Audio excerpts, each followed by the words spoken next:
All righty. Welcome to this great July Green Energy Series, um, presented by Solar Oregon. My name is Edward Louie, and today in our Green Energy Series, we're going to be talking about solar and carbon. Specifically, we're going to be talking about embodied carbon versus operational carbon, and we're going to talk about different solar systems, solar with no batteries, versus solar with batteries, and then a bigger solar system with batteries that can better provide energy for your home in the winter time. And we're going to look at kind of the carbon implications of the different systems. Solar Oregon has been around as a nonprofit for getting close to, I think, like around 40 years now. Solar Oregon, the mission is to do education, outreach, and community advocacy. Some of the activities we do is we do presentations on how to go solar, and now that presentation has been updated to go as titled "How to Go Solar Plus Storage," because energy storage is such an important component to solar. We also give solar tours. We schedule tours around the Portland area, and then we do solarized campaigns, and we do peer-to-peer education events such as this one. In the picture is a picture from last year's solar winery tour, where we toured a solar facility that is a partnership between Oregon State University Extension Office and solar wineries in Oregon. And there's looking in that particular farm is looking into the nexus of solar and agrivoltaics, so like solar and planting things underneath the solar panels and utilizing the shaded area to help plants from getting sunburnt and reducing the amount of irrigation water required to keep the plant going in its optimal state. Meanwhile, you also get solar energy generated from the panels sitting on top of the plants. And so there's research going on to look at that nexus and figuring out how to optimize that nexus. Anyways, we also have a winery tour coming up soon. More information about that in emails. Stay tuned to emails. Solar Oregon is operated by a skeleton crew of 2 paid staff. Everyone else is volunteers. I'm a volunteer for Solar Oregon, but despite our small crew, we can't necessarily operate for free. So if you would like to donate to our cause, feel free to use the donation links on this page. And feel free to ask questions using the chat and Q&A tools of Zoom. Again, my name is Edward Louie. I'm a building energy efficiency research engineer. I work during my day job. I work at Pacific Northwest National Laboratory. And as a disclaimer to this presentation, the views in this presentation do not necessarily reflect the position of Pacific Northwest National Laboratory, U.S. Department of Energy, or Solar Oregon. I've made best effort to convey facts and information accurately. However, you're encouraged to do your own research before making any investments. And with that, we're going to look at, here's the overview of the presentation. We're going to look at embodied carbon. Then we're going to look at operational carbon. Then we're going to do some discussion on carbon accounting methods. It's quite the story. We're going to look at the monthly energy usage for an all-electric house. And then we're going to look at how the different scenarios, PV systems with no batteries, PV systems with batteries, and then larger PV systems that are sized for winter. And we're going to do some comparison, and then we're going to look at some conclusions. So to start with, what is embodied carbon? Well, it is both the energy and the material carbon used to make the stuff that we buy and consume. Most stuff that we buy and consume have a positive embodied carbon. not surprising. Think about, metals. A lot of, like, for example, steel, you got to get it from iron ore, and then you need to refine that iron in order to get into a usable iron. And in order to make steel, you got to refine the iron into steel.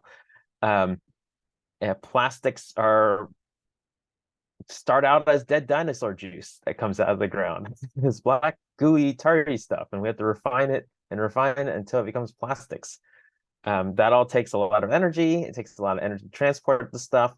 And solar panels and batteries are no exception. Solar panels have some aluminum, some copper, silicon, glass, and all that stuff takes energy and to refine out. Like, glass is made from sand, and refine the sand until it becomes glass. Batteries, you may have heard the lithium in the word associated with the batteries, and lithium comes from a number of sources. They come from lithium ore, but more commonly, the source of the lithium is coming from lithium brine, because it's much easier to poke a hole in the ground and pump up the lithium-containing briny waters than it is to dig the rocky earth and try to extract the lithium out of rocks. And so the vast majority of the lithium that comes from that is used for making lithium batteries comes from lithium brines.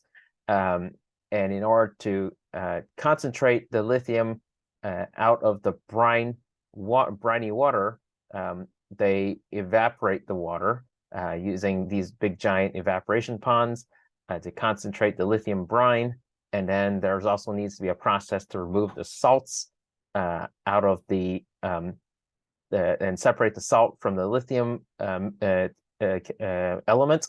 And so it's a whole process. There are some stuff we buy in the consumer product world that have negative or zero embodied carbon. They're not that list is not very long, but dimensional lumber that you get from the home centers and cellulose insulation are some of the more common examples of products that have negative embodied carbon, but solar panels and batteries are not one of them.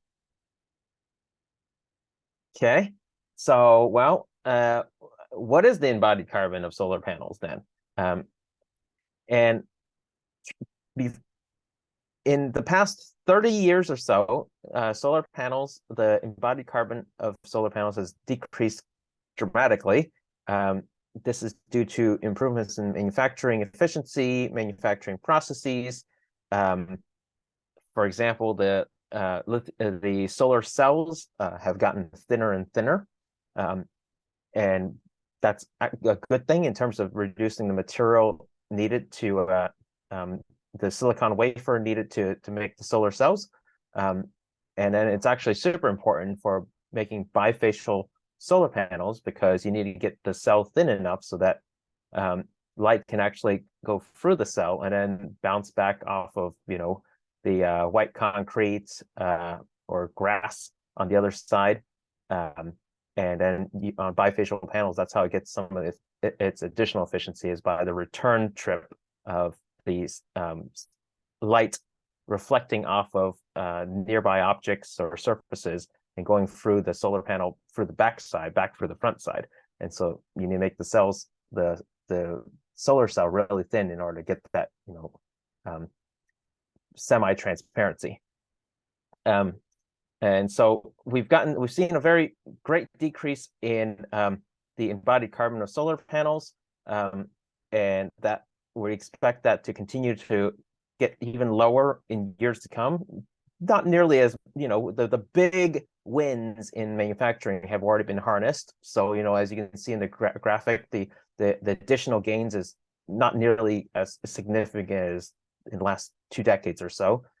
Another way that solar panels have gotten much more efficient in its embodied carbon is the manufacturing process using cleaner energy sources. So we have most of the major solar panel manufacturers use on-site photovoltaic energy. Why not? They make the solar panels. Why not put it on their own roof to generate some electricity to help offset some of the energy used in the manufacturing process of solar panels? And so that synergy has also helped reduce the embodied carbon of photovoltaics. And then on the battery side, there's a few notable things. Is not all battery chemistries have the same embodied carbon. The examples here are that, you can see like the fourth bar in the chart, that chemistry has a higher embodied carbon than the other four. Another thing that is notable is in the chart, we see the dark blue up top is battery inverter. So that's assuming basically the batteries are store energy in the form of DC energy, and we use energy in AC form. And so in order to make that conversion, there needs to be an inverter. And so, like, for example, Tesla Powerwall, that is an AC coupled battery. And so in addition to manufacturing the battery, they also have to manufacture an inverter that goes with the battery so that it is delivered on site as an AC coupled battery. But as you can see, the inverter hardware is a non-trivial component to the embodied carbon of the battery. And so one of the conclusions also we can draw from this graphic here is that AC coupled batteries do have a significantly higher embodied carbon than DC coupled batteries. If we do the math, look down here in the description, these figures here is for an 8.1 kilowatt hour battery system. So if we look around, take out the battery inverter, then we're at about 900 and divide that by 8.1, we get about 111 kilograms of carbon dioxide equivalent per kilowatt hour of battery for basically all three of the chemistries in the first three columns here. We'll do some more, and then in previous presentations, you have heard me favor the LFP, the lithium iron phosphate chemistry. That is because in addition to not just embodied carbon, which maybe it's not a standout, it's not significantly a standout, but then if you look at the second graphic here, mineral resource scarcity for battery, the lithium iron phosphate battery, particularly newer chemistries, have eliminated the use of cobalt and other difficult and expensive to mine minerals to make a lithium iron phosphate battery versus other chemistries like NMC that has nickel and cobalt, and there's no way to remove the cobalt from this chemistry. And so as you can see, the mineral resource scarcity for batteries is a higher value. And so that's part of the reason why I have a particular favoritism to lithium iron phosphate batteries. And so we now have a number kind of to plug and chug for the embodied carbon calculation for the batteries and the photovoltaic. So run with those numbers. Now, on the operational side, we want to do some analysis on, okay, well, how clean is the electric grid? And one thing that is you'll find is that the electric grid is not uniformly, the carbon intensity of a kilowatt hour you buy from the grid is not uniform throughout the day or even throughout the season. So here is a graphic of overall electricity in the US. And as you can see, the amount of energy that's produced by natural gas changes quite a bit from around a low of 150,000 megawatt hours all the way up to around 270 megawatt hours. And the reason for that is because there's a varying amount of energy demand in the grid, but also in addition to that, there's also a varying amount of solar and wind and hydro. Those are non-dispatchable resources. And so whenever the sun is shining, then it is producing energy. And so then all the dispatchable resources need to be ramped up or ramped down. So when it's very sunny, then it's natural for the dispatchable resources to ramp down to make room on the grid for solar and wind, which are non-dispatchable resources. And so if you take like the sum of all these different generating sources, attach a amount of carbon each of these sources produce, like for example, solar, its operational carbon is 0, wind is 0, but natural gas is obviously not 0, and same thing with coal is not 0. And you attach the carbon associated with the different energy sources and then the percent mix, then you can use that to generate a map like this that shows you the carbon intensity of a kilowatt hour from the grid. And as you can see from here, there's some logic to this. In the summertime, spring and summer, around during the sunny hours of the day, you get a lot of renewable energy, especially from solar. And so as a result, the electricity in the grid is quite clean.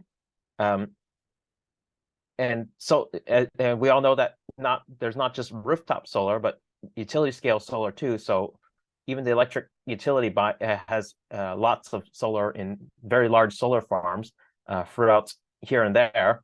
And so the electricity is cleanest during like the summertime, during the hours when it's sunny outside. Okay, well, that makes sense. And then in the evenings and overnight, it gets less clean. And the reason why is because, well, one of the obvious reasons is there's no sun at night. And so then the energy, we're not getting solar energy to in the mix. So as a result, you're only using natural gas and other more carbon intensive energy sources, so it's less clean.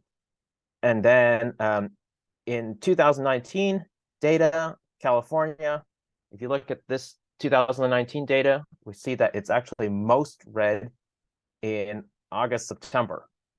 Well, you ask, oh, why is that? It's not exactly not sunny. Well, the reason is because electricity demand is very high in August, September, because those are still air conditioning months, and people don't turn off their air conditioner as soon as the sun goes down. The sun bakes into the siding and the materials of the home, and so as a result, then those materials are hot and they continue to radiate heat into the house, and therefore overnight you need to continue to air condition throughout the night.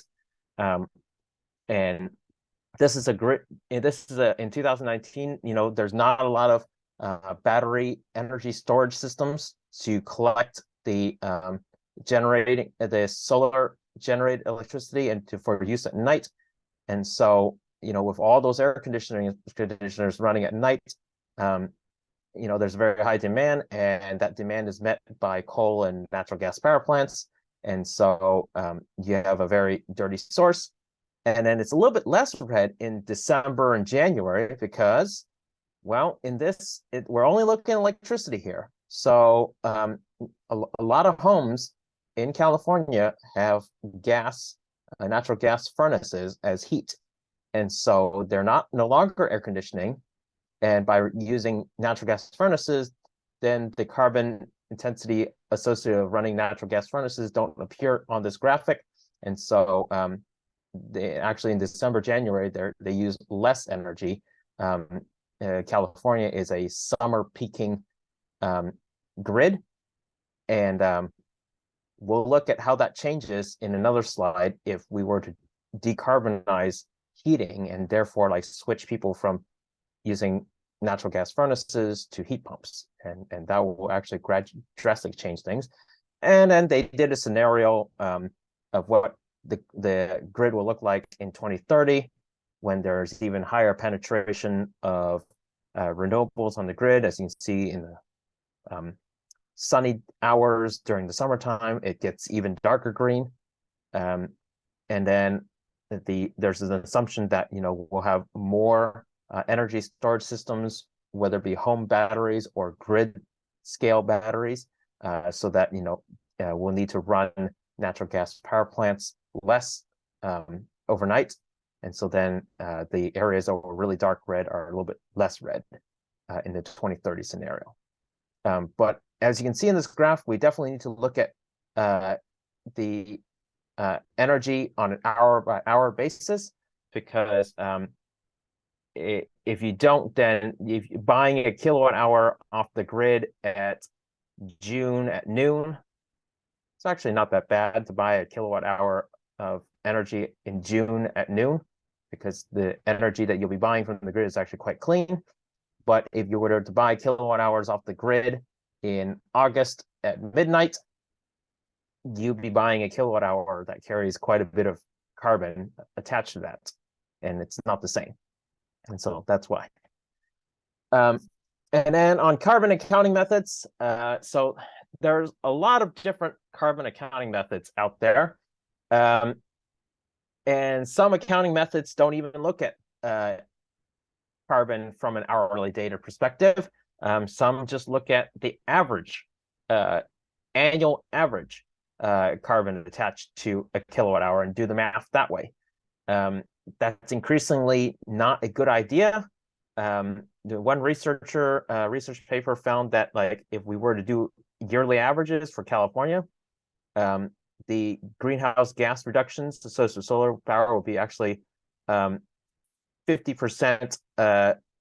overestimated compared to hourly averages. And that's because, well, if you were to get credited for like the net metering scenario, if you get credited for kilowatt hours that you excessively generate during like the noon hour in June, but then you're like saying, oh, well, then I get not only energy credits, but I also get carbon credits for using that kilowatt hour that I got credit for, and I use that credit in August at midnight, then yeah, we're overestimating how much carbon savings there is, because really you're not getting any carbon savings. You're using a very dirty kilowatt hour in August at midnight.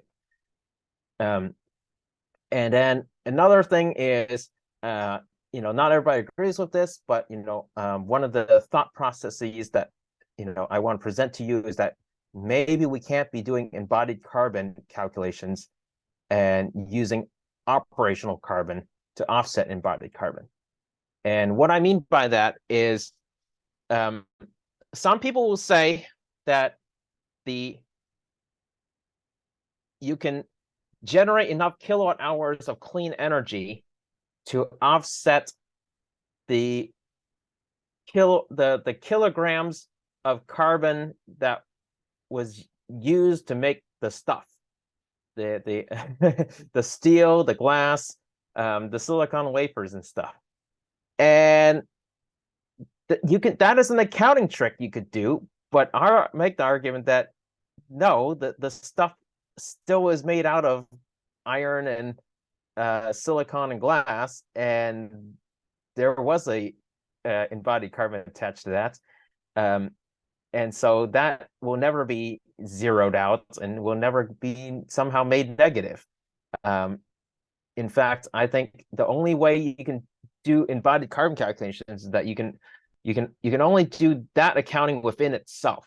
And so if you want, for example, to zero out your embodied carbon for your house, then you have to stuff your house with enough wood and cellulose insulation to have enough of the negative embodied carbon materials to offset the materials like your windows and your electrical wiring and your solar panels that have positive embodied carbon. And that is the only accounting that can be done.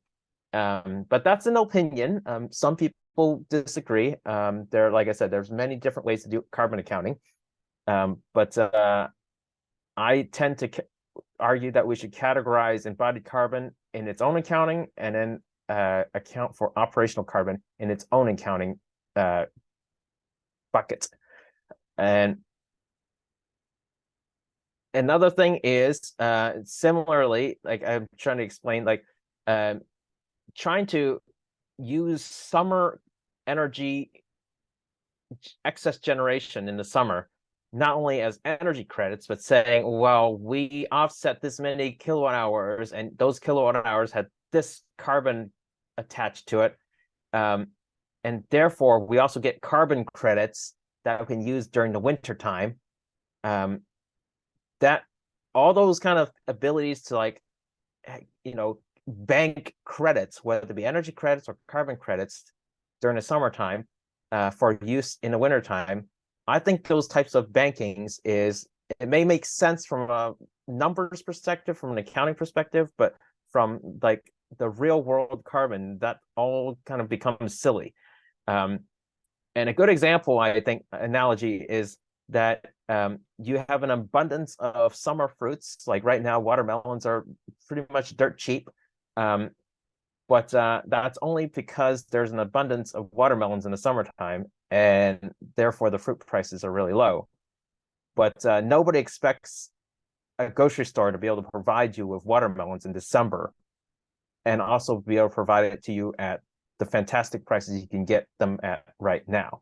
So why do we seem to assume that that's possible with energy credits or carbon credits when the electric utility can't produce clean energy in December as easily as they can right now in the summertime, and they have the same challenges we do. So anyways, that's kind of my thoughts on carbon accounting. And then same thing, unless you have batteries, like the grid can't provide you with clean energy at night either. They don't have a magic battery. They would have to purchase a battery just like you would have to purchase a battery. Otherwise, at night, if you don't have a battery, you're going to be getting a kilowatt hour that probably came from natural gas power plants. And so that carries a carbon associated with it. Okay. So, and now I want to connect to the why we even consider a scenario about winter biased solar panel and winter biased battery sizing. And that has to do with the fact that an all electric house, even if it has a heat pump and a heat pump water heater, and we're not talking an all electric house that uses electric resistant baseboard here. We're talking about a home that has heat pumps and a fairly modern heat pump also. Despite all those facts, even so, in winter, the house will use a lot more energy than it will during the summertime. And that has to do with the fact that even there's no way to get around the thermodynamics of the fact that it's harder to collect heat when it's cold outside. And the temperature difference between the outside air temperature and the desired temperature indoors is much greater in the wintertime than it is in the summertime. In the summertime, let's say it's 90 degrees outside. In Portland, that's considered hot. And we want to cool down the house to around 70, so 90, 80, 70, that's only a 20-degree difference. But in the wintertime, you can easily get a 50-degree difference between your desired temperature and the temperature outside. So that much bigger delta T contributes to why heat pumps use more energy in the wintertime than they use in the summertime in air conditioning mode. Also, so while the home uses more energy in the wintertime, we also have far less sun for solar. And so that both of those can combine becomes a challenge. And this challenge has been dubbed the Falcon curve. If you want to Google more about why I have a picture of a falcon wing in the graph, feel free to do some Googling. There's a bunch of scholars that are discussing this and warning that, like, as we think about electrification, as we think about renewable energy, that we really ought to, build out renewable energy in a way that we oversize it so that we can produce closer to enough kilowatt hours needed for wintertime. And then in the summertime, when we have that excess build out, then I guess it's free energy for everybody. Hey, that's not a bad thing. We can always figure out a way to do something with free energy. And then seasonal energy storage is another thing that would be really, really useful to help with this winter, much higher winter energy usage than summer. We don't have that many economical solutions yet on the market for seasonal energy storage, but that is an area of very active research, and so that could certainly change in the near future. And so here's an example of a system that is designed for annual usage. So in this case, a home that uses a little bit over 10,000 kilowatt hours of energy in Portland, Oregon, south-facing sun on a south-facing roof. If we have a 9.3 kilowatt hour solar panel system, PV Watts estimates that we'll be able to generate exactly the same number of kilowatt hours needed to cover annual usage. And so this would be a system that if you were on an annual net metering, you'll be able to cover your entire year's worth of energy usage. But as you can see in the winter months, particularly January, February, November and December, were very negative. So like this solar system is not even close to being able to generate enough kilowatt hours during those winter months to cover the winter usage. And so that's a problem if we want to have lower operational carbon, because those deficits means that those are kilowatt hours you need to buy from the grid, and you're going to be buying from the grid November, December, January, February. Like, it's pretty much all red. There's very little green. So you can see that the carbon that comes with that kilowatt hour that you buy is not going to be it's not going to be that clean. Unfortunately, during the process of preparing for this presentation, ran into a little problem downloading hourly data for Portland General Electric, where this analysis is done. So I'll follow up in the coming weeks or so with the operational carbon figures filled in. So then we'll actually be able to look at that data. But intuitively, I can tell you that operational carbon, especially over the course of a 25-year analysis period, and the reason why we use a 25-year analysis period is because solar panels and other solar equipment is warranted for 25 years. And so then it makes sense that to do the analysis for 25 years, what you'll find is that the operational carbon figures will be much larger than the embodied carbon figures. And therefore, the effort is to reduce the operational carbon numbers, even though as you get a system that includes batteries, you'll see like that the embodied carbon increases because now you have to buy batteries. But even so, the operational carbon numbers will, the reduction in operational carbon is going to be much greater than the increase in embodied carbon. Hopefully I'll be able to show you that in like a week or so. So here is a system where it's the same thing. It's still the net metered system, but now we have a battery, a 30 kilowatt hour battery, and that's more than enough to cover evening and morning usage. So to cover your energy overnight, and then also in the shoulder seasons when there's occasionally cloudy days, it'll be able to help you get through cloudy days without needing to buy kilowatt hours from the grid. Now, looking at a winter bias system, Okay, well, that number here should be 17.9. But anyways, with a winter bias system, you can see that, for example, January, originally we were 900 kilowatt hours in deficit. With a winter bias system, we're only 500 kilowatt hours in deficit. So about a 40% reduction. And then also in months like February, where it was once negative and we had to buy kilowatt hours from the grid, in a winter bias system, February is actually a month where we generate some excess surplus. Same thing for March. November also was originally a negative month, and then in November with a winter bias system, we're just barely negative.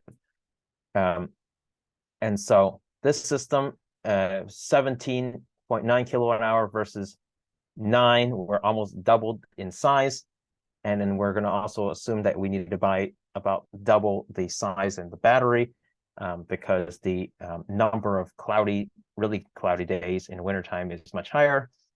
We need to have a bigger battery in order to be able to make it through, 1 or 2 days of heavily overcast days, and in order to be able to then be able to pick up a lot of energy and store a lot of energy on the next really sunny day after a period of clouds. And so then we'll look at the analysis on operational carbon in the winter bias scenario. So kind of in comparison, yeah, when you go from a PV only system that's only size just big enough for the annual energy kilowatt hours used by the home, and we then move to a system that's oversized so that it can cover more of the energy used in winter, and we include a battery to be able to cover cloudy days and overnights energy usage, that the embodied carbon of the system increases by more than double. But hopefully in the coming week we'll be able to show you just what the operational carbon looks like and how significant the operational carbon changes in these different scenarios. So some of the challenges and solutions. So some of the challenges in terms of trying to not only have a net metered system, but a system that truly actually reduces the amount of carbon that your carbon footprint and reduced by buying fewer kilowatt hours from the grid, especially at hours of the day or it's seasonally when the grid is not very clean. The grid will never likely reach 100% clean, but we can kind of get ahead of the curve and ahead of the grid individually by purchasing solar and batteries and electrifying our homes so that we're not having a gas furnace or a gas appliances that will never be able to be converted to have zero in operational carbon. The only way we can do that is by electrifying our homes, and so we can get ahead of the grid. Despite no matter what progress the grid is, we have the technology today to be much cleaner than the grid. And then another challenge is that electricity purchased from the grid at night has embodied carbon. An easy solution to that is to have batteries coupled with photovoltaics so that the excess generation from the PV system during the day is stored in the batteries so that we can use clean energy at night. And then the last challenge is about going back to the winter time energy usage being high, but solar generation is low during that same period, and how to deal with that. So one of the most cost-effective solutions to reducing that dichotomy is to increase a home's insulation and air tightness. That can really reduce wintertime energy usage significantly, and it's literally like the best bang for the buck you can do for saving energy cost and also reducing that dichotomy is to improve the insulation and air sealing of your home. And then another thing is carefully selecting if you don't have currently a heat pump and you're on the market for converting from a gas furnace or electric baseboard to a heat pump, is to carefully choose the heat pump you purchase. Not all heat pumps are created equal. Some maintain efficiency as the outdoor air temperatures decrease. They maintain efficiency much better than others. And then same thing, some heat pumps maintain heat production as it gets colder outside much better than others as well. In the Willamette Valley area, there are lots of options for heat pumps that maintain very good efficiency and heat production. And that's because our definition of cold is quite mild. It rarely gets to single-digit Fahrenheits and almost never gets to negative Fahrenheits in the Willamette Valley. The same cannot be said if you lived in like St. Paul, Minnesota, where it gets to negative 20 or 30 many days in the wintertime. Then choosing a heat pump that works well in those areas is much more challenging. But here in the Pacific Northwest, we have it very easy in terms of there's a large number of heat pumps that work very well in our region. Another way, besides having good equipment, operating intelligently is can produce a system that reduces the amount of kilowatt hours you need to purchase from the grid. One good way to operate is to slightly overheat during the day to reduce the amount of heating at night that's needed. When I say slightly overheating, I mean like overheating your home. Like if your preferred temperature is like, for example, 72, heat to around 74. I'm not saying you want to heat to 80. I'm saying slightly overheat. And then also, we'll hopefully have the numbers soon, but to show that oversizing a PV system and battery system to have winter bias can also greatly reduce the number of kilowatt hours purchased in winter. And then in the near future, I'm currently working on a research project about this, but in the near future, it's likely that heat pumps with advanced controls will be available that can do thermal energy storage and heat exchange with like rainwater collection tanks and in-ground swimming pools to do some seasonal energy storage. And by capturing assets that are already there, such as in-ground swimming pool or rainwater collection tanks, that's much less costly than doing a ground source heat pump system. And so some conclusions is one of the challenges to kind of doing this type of analysis, not only for me, but also for anyone else interested in doing this kind of analysis, is to find that public available utility-specific hourly data for the amount of kilograms of CO2 per kilowatt hour. That data is not easily obtainable. And right now, the way to get it is you sign up for an account and you get a special key, access key with the US EIA, and EIA is the Energy Information Administration. And then you can then be able to download that data. It does not come in an easy format. Then you have to do some data science in order to like process the data into a usable form. But that's how you get that data currently. And then the other main conclusion is the difference in embodied carbon, while significant between a PV-only system versus one that has batteries versus one that's oversized. That difference is quite modest compared to the significantly different differences in operational carbon. Anyways, that's kind of all we have for. Yeah, go ahead.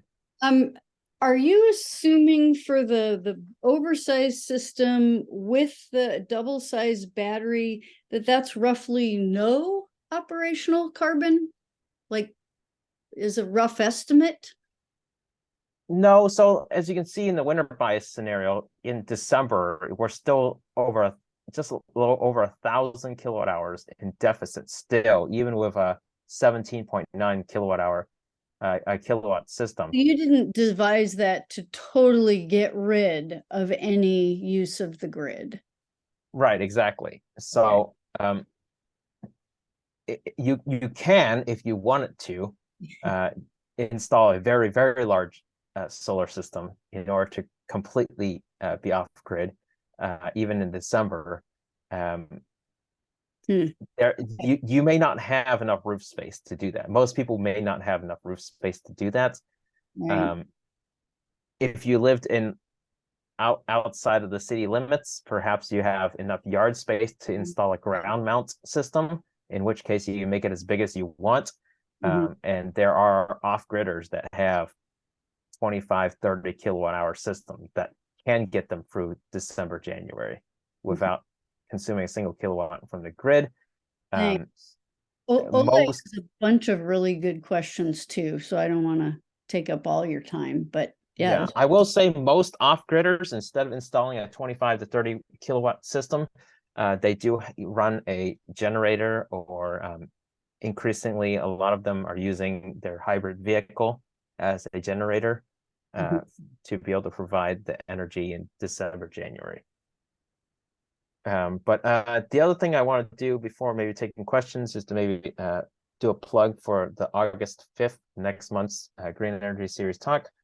I want to show you some numbers on, like I briefly said, like, while improving the insulation and air tightness of your home can make a huge impact on your winter energy usage. Well, how much of an impact is that? I want to be able to show you some numbers and some data about that. And then also touch on some other things, such as like switching from electric resistance water heater to heat pump water heater, electric dryer to heat pump dryer, stuff like that. How much does that all kind of affect, the amount of kilowatt hours you use, and then therefore the size of your PV system? All right, so with that, let's see. I'm going to figure out how to be able to access the chat and the questions. Okay. Ole, is the tiny house finished? The outside's all done. The solar system's all done. I have not touched it for better close to a year. And so it's the drywall phase and the paint and the installing finished flooring that's still all waiting for me. But it's inside work, and so therefore I'm not under the gun of the weather to get that done quickly. But the goal is to get that done this summer. So that's that. Similar for seasonal changes, transport power from summer to winter areas. So Edward, if you look in the chat too, Ole has put some of his questions are in the chat. Okay. Yeah. So well, I'll answer the question about transporting power from oh, I see. From outer space. I'm not familiar with the research on like how to do that cost effectively. I know that But I have seen articles where they have sort of a test concept, proof of concept. They have beamed down energy from something that they shot into space, and it unfurled the panels, and they were able, I think, using microwaves to send the energy down. But it's still very early days. Don't that just sounds like high dollar stuff. The world of electricity is all like, we have no shortage of electricity. Everybody's willing to pay $1 or more per kilowatt hour, but no one's willing to pay $1 or more per kilowatt hour. Everybody wants their electricity as cheap as possible, and so the ability to generate clean energy cheaply, that is the name of the game. Okay, so bifacial panels being thin enough to be translucent does make more fragile, prone to failure. We have not seen any data showing that bifacial panels are more fragile. They're actually slightly more heavy than monofacial panels because the glass is a little bit thicker. The cover glass is thicker for bifacial panels. And I think maybe part of the reason why the manufacturer chooses to make stiffer, more rigid glass is because they've accounted for the fact that the cells are more fragile. And so they're able to flex less before breaking. And so they install them onto thicker glass. So the sun is always shining somewhere on the planet, transporting power from sunny areas to make batteries unnecessary. So we've done analysis on transporting energy, and what we find is that the cost of increasing the transmission grid is in the order of trillions of dollars. It's so expensive that we might as well just oversize solar panel systems in the areas where we use energy, like within the city limits, for example, rather than trying to transport it thousands of miles across continents. And, yeah, so the numbers are clearly in favor of local energy generation. Okay, let's see. Materials for transfer. I think that might be all the questions. Yeah, that looks good. So thank you so much for a great talk. And I'm looking forward to energy efficiency and PV sizing. I keep thinking about, when is it time to get a heat pump water heater? When is it time to get a heat pump dryer, and how that's going to work within my existing solar situation. So looking forward to next month's talk, and thank you so much. And thank you everybody for coming. Beautiful Saturday left to you guys. Don't get too hot out there. Yep. Thanks. And when we send out these slides to everybody who registered, we'll also send in the slides with the updates to include the calculations of operational. Thanks for wrestling with that data set for us. Yeah, I'm curious to see that too. Yeah, so at work I have some data scientists who are experts at Python and scripting and stuff like that to be able to help wrangle that data. And we have a research project to fund those hours for those coworkers to run that stuff. So anyways, we'll make it happen. Too. Okay. Thanks. We'll see everybody next month. Bye. Okay, super. Thank you so much. Take care. Bye-bye.